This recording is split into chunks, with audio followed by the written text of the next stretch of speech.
Sudut pandang kembali bersiaran dan seperti biasa yang menjadi wadah satu platform untuk mengangkat suara anak-anak muda merentasi pelbagai isu.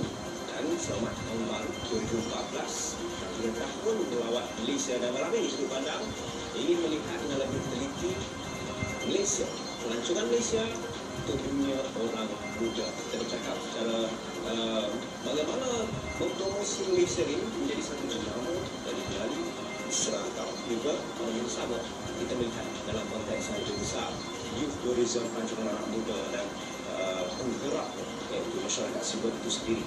Dan kalau anda di luar sana terus literasi kami dari hashtag SP501 yang kita akan berbicara dan berinteraksi sepanjang masa di media sosial Wali. Dan pada malam ini bersama saya pertama sekali blogger Syakira.com, Ishamuddin Fazil atau lebih dikenal dengan panggilan Kip. Terima kasih kerana bersama sudut pandang. Dia selaku penggerak ataupun bagi masyarakat sivil yang menggerakkan terutamanya mempromosi pelancongan negara. Dan tidak asing lagi saudara Yusmadi Yusof, seorang politikus kini penjual kopi, sedang buka satu kafe katanya, yang menyentuh tentang mempromosikan cultural diplomasi atau diplomasi budaya yang bukan sahaja menjual orang Malaysia tetapi mengeratkan lagi hubungan rakyat antara dua negara. Dan kita bercakap dalam konteks anak muda, apa yang telah pun dikatakan oleh rakyat di luar sana, Malaysia sudah cukup apa yang ada, hebat, tetapi pada masa sama mempromosinya itu perlu lebih. Okay. Sebelum ni saya selalu join Tourism Malaysia dan Daya Travel untuk mempromosikan Tahun Laut Malaysia, Visit Malaysia 2014 ke negeri-negeri. So kami dijemput untuk sebagai blogger ke tempat-tempat pelancongan ataupun destinasi yang menarik.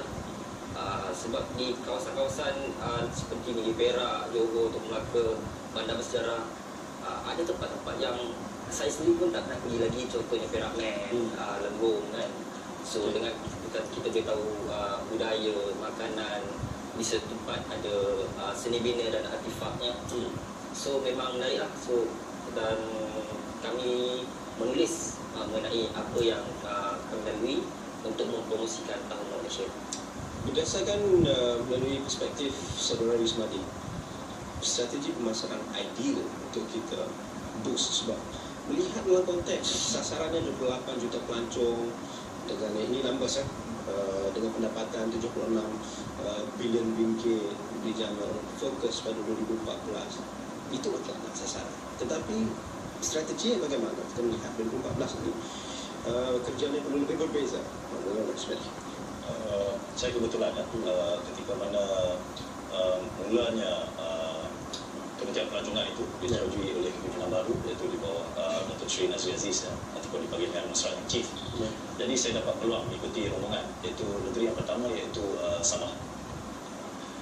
Saya sendiri selaku orang yang pengalaman di dalam kepimpinan, juga pengalaman di masyarakat madani, civil society, dan juga sedikit pengalaman di korporasi dan sebagainya. Saya melihat bahawa ada satu perkara yang baru yang memungkinkan satu ajakan ke depan, itu isu kepimpinan. Bagi saya, we have a right leadership, because saya melihat kepimpinan Datuk Seri Nazri punya tenaga, punya energi, saya rasa punya kesungguhan. Satu. Yang kedua, saya melihat pula dari segi apa yang kita ada Malaysia.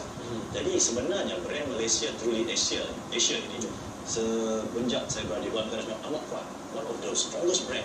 Jadi tetapi persoalannya macam mana kita mau mencernakan Malaysia Truly Asia itu kepada bentuk-bentuk yang menjadikan ia satu cutting edge of the cutting edge. Dan saya melihat di sini, apabila saya bandingkan ketika mana saya berada di program-program di luar negara, contohnya kalau contohnya kita panggil Davos, Davos mau jadi jago ekonomi, World Economic Forum. Kita lihat baru-baru ini Indonesia mau menjadi jago budaya, World Cultural Forum di Bali. Dan ketika mana saya di-hit juga bersama Datuk Seri Nazri, ketika itu Menteri Perdana Menteri Undang-Undang. Saya di situ hit dengan ataupun Den Haag dengan bangga mau menjadi City of Justice. Sebab di situ adanya ICJ, International Criminal Court Justice, International Criminal Court dan sebagainya. Tetapi saya melihat Malaysia ini, dan saya telah berbahas perkara ini di banyak tempat, di Doha, di Prague, dan baru ini di London. Apabila saya katakan Malaysia is the only place, satu tempat di mana major civilization, tamadun utama dunia, Muslim, Cina, Hindu, Eropah, berinteraksi di dalam arus perdana. Jadi apabila saya melihat perkara ini secara in total effect, the political effect, the cultural effect, the social and everything, saya rasa ini bukan baru. It's a new Asian civilization. Malaysia is actually can be a hub of, boleh menjadi hub diplomasi budaya dunia. Kerana tidak ada tempat lain. Dan saya rasa saya mengharapkan cerit pandai di bidang pelancongan, kemudian jadikan kebudayaan dan diplomasi budaya itu sebagai satu the underlying core ideas, sebagai satu core ideas yang mana boleh bawa Malaysia ke satu tahap. Dan ini ialah seiringan dengan kepimpinan hari ini yang mengatakan, saya ingat Datuk Seri Najib mengatakan Malaysia boleh jadi hub untuk business forum. Tapi bagi saya itu cabarannya, kita perlu bersaing dengan Singapura, bersaing dengan London, bersaing. Tetapi kalau kita kata Malaysia sebagai hub diplomasi budaya, di mana masyarakat berbagai bangsa berinteraksi sehingga membentuk satu pembangunan, saya rasa itu perkara yang luar biasa. Bagaimana kita nak melaksanakan promosi apa yang telah dikatakan oleh Saudara Ismadi? Contohnya seperti Kids New Blogger, nak menjual produk yang kita cuba jual. Okey, dengan konsep Malaysia through Asia.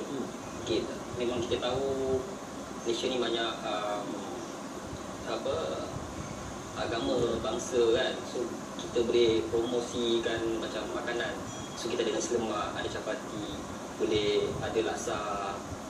So memang tarikan kepada pelancong lah. Dia kena bermula dari benda yang sekecil-kecil itu. Dan baru kita kembangkan dia sehingga suatu rupa boleh kopi. Okey, kita berehat seketika sudut pandang. Kita akan kembali selepas ini berbicara mengenai bentuk ekosistem pelancongan Malaysia yang mantap dari kacamata anak muda, dan dia seorang yang berjiwa muda. Baik, dalam membentuk ekosistem pelancongan yang mantap untuk negara kita Malaysia, kita bercakap mengenai berbagai segmen-segmen pelancongan itu sendiri. Ada yang minat tentang keindahan semula jadinya seperti yang telah dibincangkan sama kita tadi. Ada juga yang melihat dalam konteks pendidikan, ada yang melihat dalam konteks kesihatan, ada yang melihat dalam konteks sukan, dan ada juga yang melihat dalam konteks belia yang mencari cabaran yang berisiko ini kita ataupun menarik minat mereka. Kita terus bersama saudara Ian Johan Arif, kini trending, yang akan sedikit sebanyak berkongsi apa yang trending. Mungkin kita sambung, kita bercakap mengenai ekosistem yang mantap. Dari Ian telah membangkitkan beberapa perkara yang menentu tentang ekosistem tadi. Okey, pada saya, pelancong ni bila datang, kalau kita target 28 juta untuk tahun 2014, dia bermula daripada terbang yang kita terbang mereka ke sini. Okey, dari terbang mungkin di situ boleh dapat informasi daripada market dalam tempat-tempat menarik yang boleh dilawati ke tempat-tempat. Mungkin dia orang datang bila touchdown di Kuala Lumpur, mungkin mereka dah tahu ke mana mereka nak pergi, tuju. Kemudian semua peringkat umur ataupun usia mengambil peranan dalam hal ini. Contohnya pemandu teksi, okey, mereka membawa tempat-tempat menarik. Okey, mereka menunjukkan tempat yang menjadi mereka ni adalah duta-duta. Ya, betul, duta-duta Malaysia yang mempromosikan Malaysia. Pada masa sama kita melihat dalam strategi pemasaran ini, macam peniaga jalan berjual kuih-kuih ataupun laksa ni pun, kalau kita datang ke negara orang, okey, kita pun mempelajari bahasa Inggeris. So mungkin kita sebenarnya dapat berinteraksi dengan mereka lah supaya lebih convince.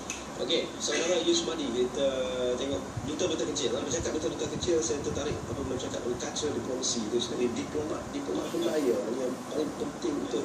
Kerana pemasaran yang ideal apabila orang mula bercakap mengenai kita. Betul? Okay. Dalam konteks kafe, kapal espresso. Okey, kenapa saya mengambil pendekatan kopi dan seni?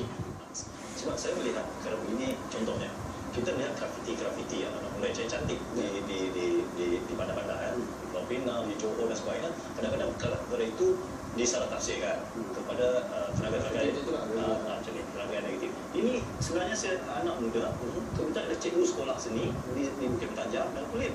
Apabila saya tengok dia lukis ini, saya jadi kata apa perlu saya ambil pelukis dari luar.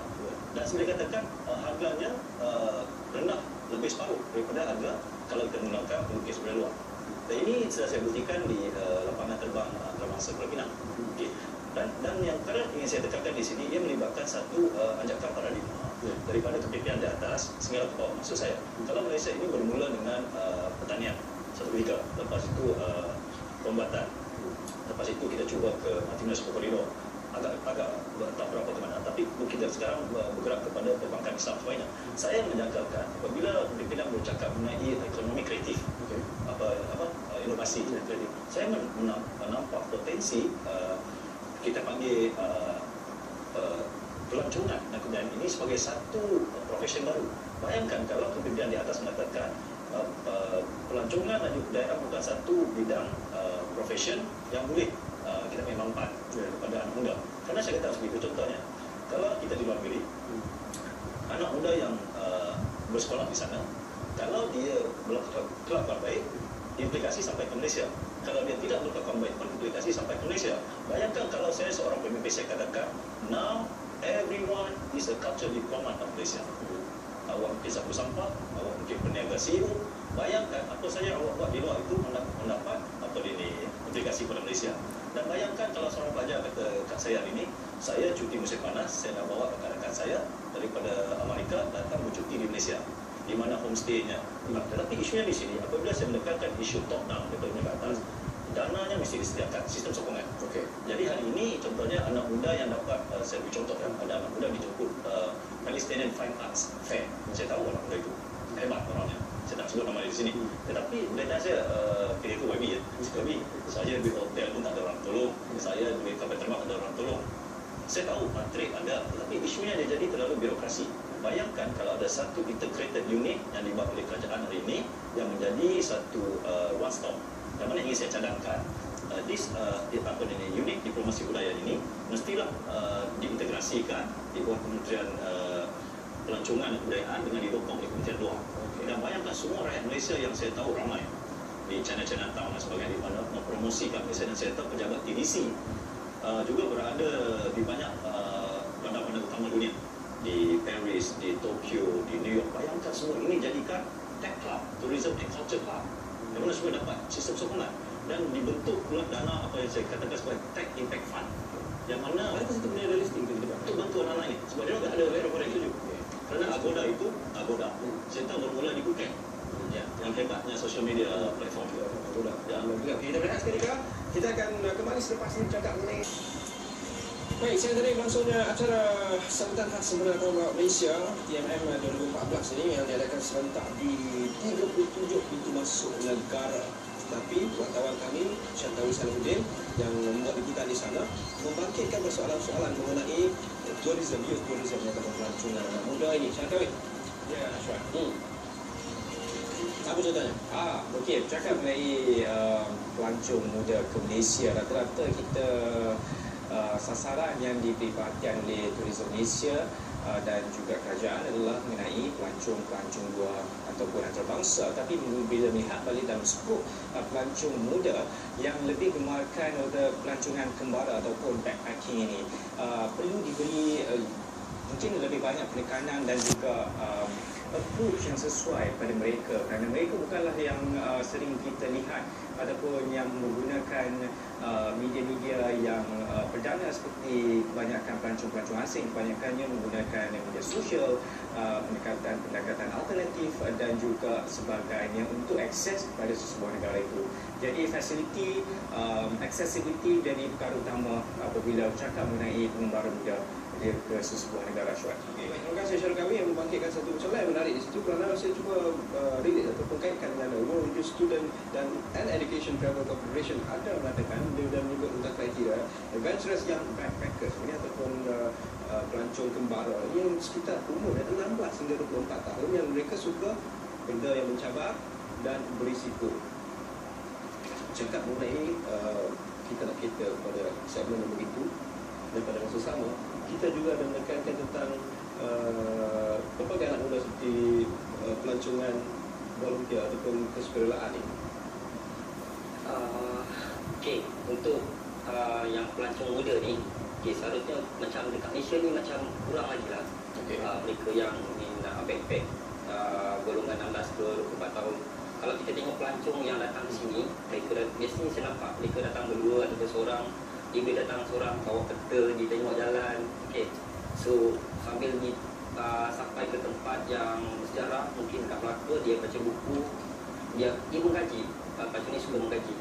Dan perbincangan kita kita membaca dalam konteks 2014 untuk menjayakan matlamat apa yang kita ingin capai 28 juta pelancong, dan pada masa sama tidak lupa beragenda-agenda kecil yang memperkukuhkan jenama Malaysia bukan sahaja untuk hari ini tetapi untuk 5 tahun akan datang, 10 tahun akan datang. 2015 kita juga pengurusi ASEAN. Okey, untuk kita merealisasikan tahun 2014 ni Mentor Malaysia, so memang dari kerjasama dari semua pihak, mungkin daripada kerajaan ataupun NGO, penduduk-penduduk sendiri kan, boleh mereka tahu apa yang berada di tempat mereka sendiri untuk mempromosikan dari segi budaya, dari segi makanan, dari segi seni bina untuk di tempat yang menjadi tarikan kepada pelancong. Bagi saya, kita betul kena tahu bahawa popularnya Korea Selatan itu dengan K-pop itu bukan by default, semua itu by design. Popularnya apa ni Jepun dengan Doraemonnya itu bukan by default, semua by design.